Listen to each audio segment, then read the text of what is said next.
Welcome back to our YouTube channel. So you're at your home, you're peacefully watching your television and someone kicks in your door. You grab a baseball bat and you hit them to defend yourself. And whoa, the police wind up charging you with assault. How is that fair? We're going to talk about the difference between self-defense and the difference between self-defense and assault in Canada. So let's break it down.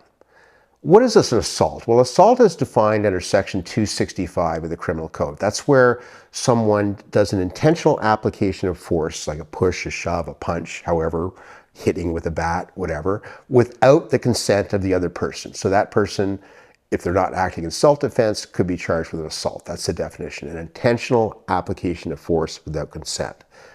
Section 34 of the Criminal Code, on the other hand, defines self-defense.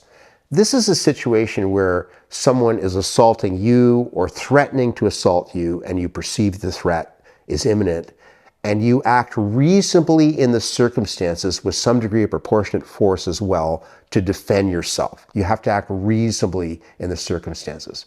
And there's sometimes a very thin line between whether you assault a person or whether you were acting in self-defense. And in that situation, it's often a person who uses excessive force to defend themselves. And I'm going to give you some examples, okay?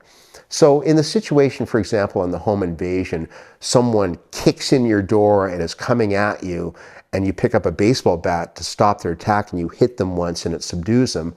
That's clearly self-defense. I mean, you still might get charged. I've seen people unfortunately get charged stupidly by the police in those situations, I might add, but they likely and hopefully would win their case because that's clearly defending yourself.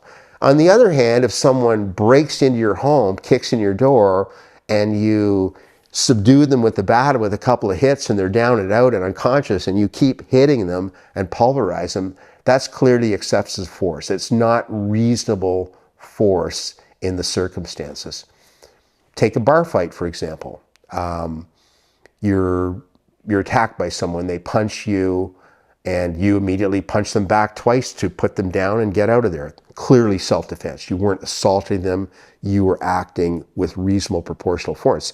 But the whole point is you can't then start beating them into submission after they're completely down and out. So you would get charged with assault in that scenario. Another situation, if someone's simply being rude to you in your face, but you're not perceiving a threat, and you decide to punch them because they're the biggest idiot in the world, again, you are assaulting because you're doing an intentional application of force without their consent. But there's a fine line between these two things, and the courts grapple with it.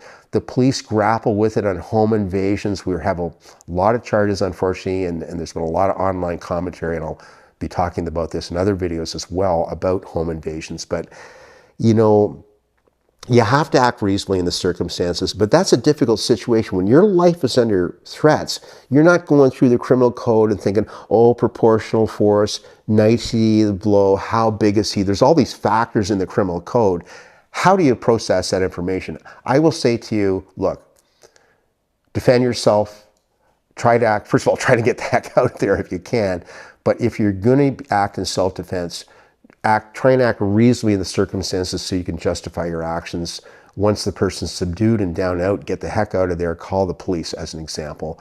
Unfortunately, there's been a lot of people charged in Canada, I think, who should not have been charged for these home invasions because in the middle of the night, I'm fearful of my life. I see someone in the dark and I come at them, I hit them 4 times with a bat. Well, what am I supposed to do?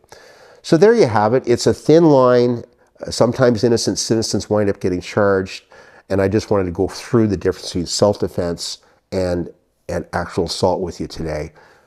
Stay safe, stay informed, and know your rights. Thank you for watching our video. We are absolutely committed to bringing you the best possible criminal and DUI educational videos. If you found this video helpful, please like it and subscribe to our YouTube channel. If you've been charged with a criminal offense in Ontario and require our services, please click on the link in the description below.